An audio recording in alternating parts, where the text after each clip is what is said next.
Good morning, good afternoon, good evening, and to my insomniacs out there, good night to you. Welcome to another special Halloween bonus episode of Shellbrook Speaks Out. I'm your host, Ben Shellbrook, and today we have something different. A tale that slips into the shadows, perfect for this haunted season. This isn't our usual episode, but be warned, it might be the most unsettling yet.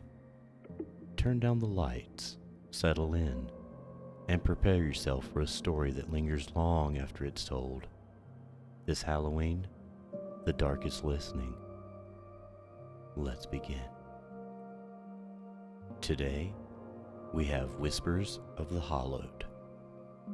Long ago, hidden deep within a sprawling forest that seemed to stretch endlessly, there was a village so remote that many maps had long forgotten that it existed.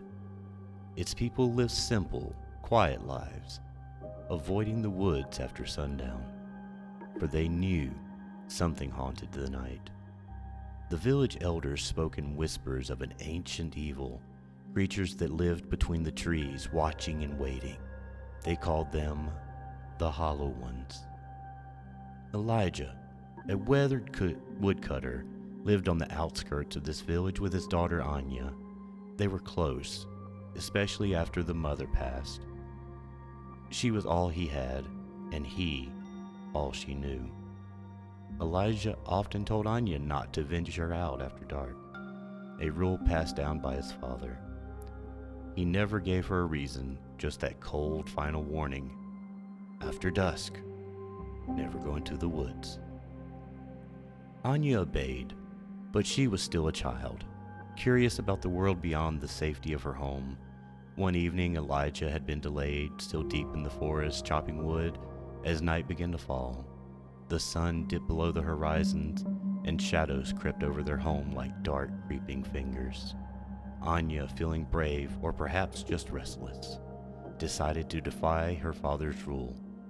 She would only wander for a little while, she told herself, just to the edge of the trees. She stepped outside, the cool night air prickling her skin.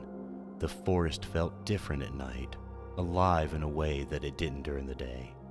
The trees whispered in the wind, their branches swaying like long, bony arms reaching for her. Her footsteps felt too loud, the crunch of dry leaves echoing in the stillness.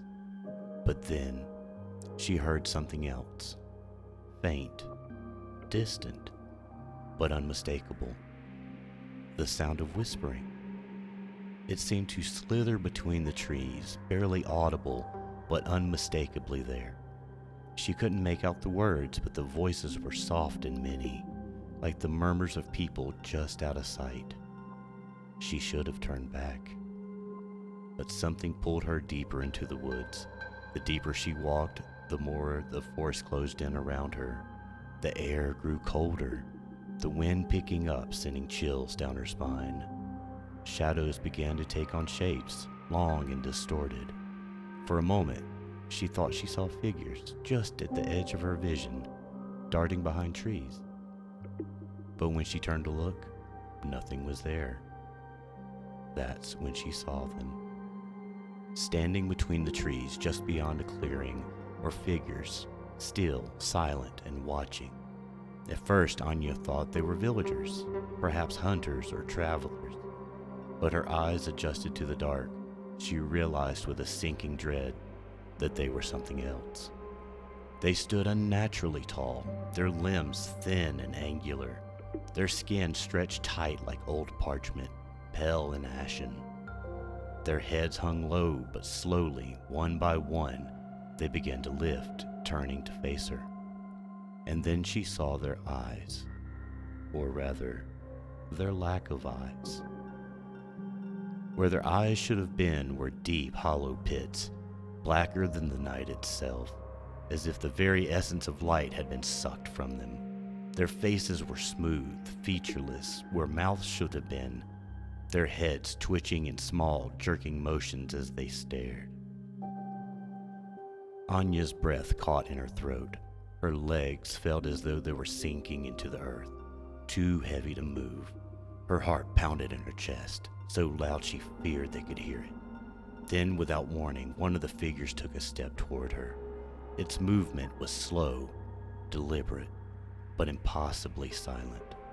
No leaves crunched, no twigs snapped.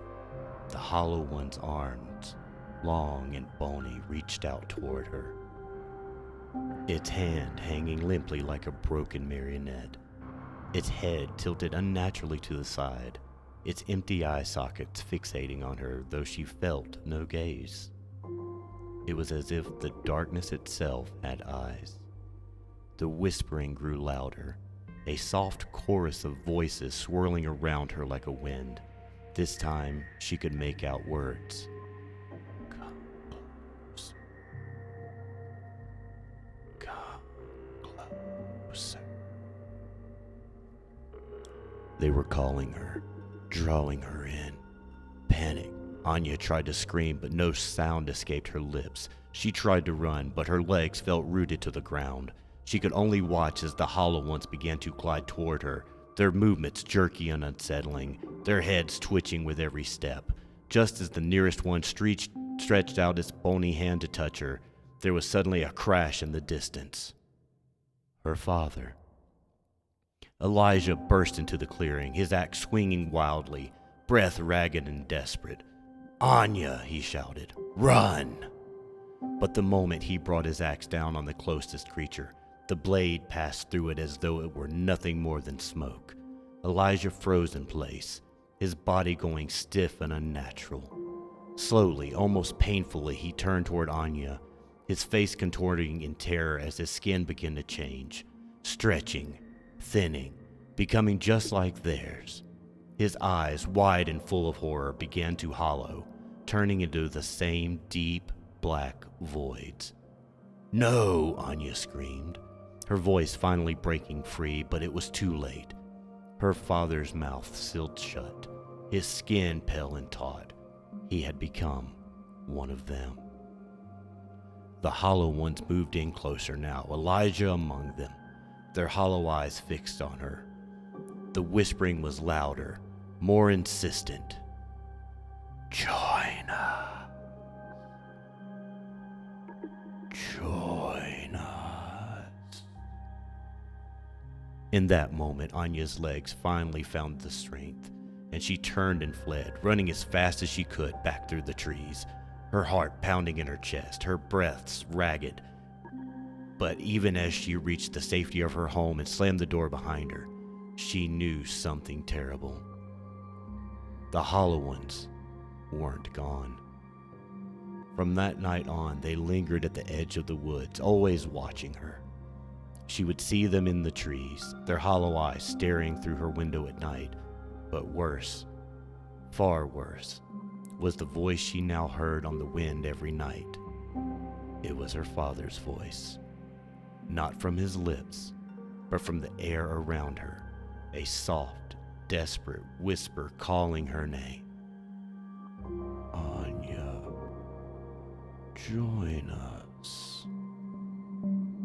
The villagers say that once you've seen the Hollow Ones, they never stop watching. They follow you in the shadows, always just out of reach, waiting for the moment when you finally give in to the whispers. You might hear them late at night when the wind is howling, whispering your name. And when you do, there's only one thing left to ask yourself. Are you still safe in your bed? Or have they already found you? Because once they do, you'll hear the voices too. And when the night comes, you'll join them. And that's the story of the Hollow Ones. Sleep well, and remember, never go into the woods after dark. You never know who or what is watching. Have a great night. Until the next time, Ben Shelbrook, signing off. Bye-bye.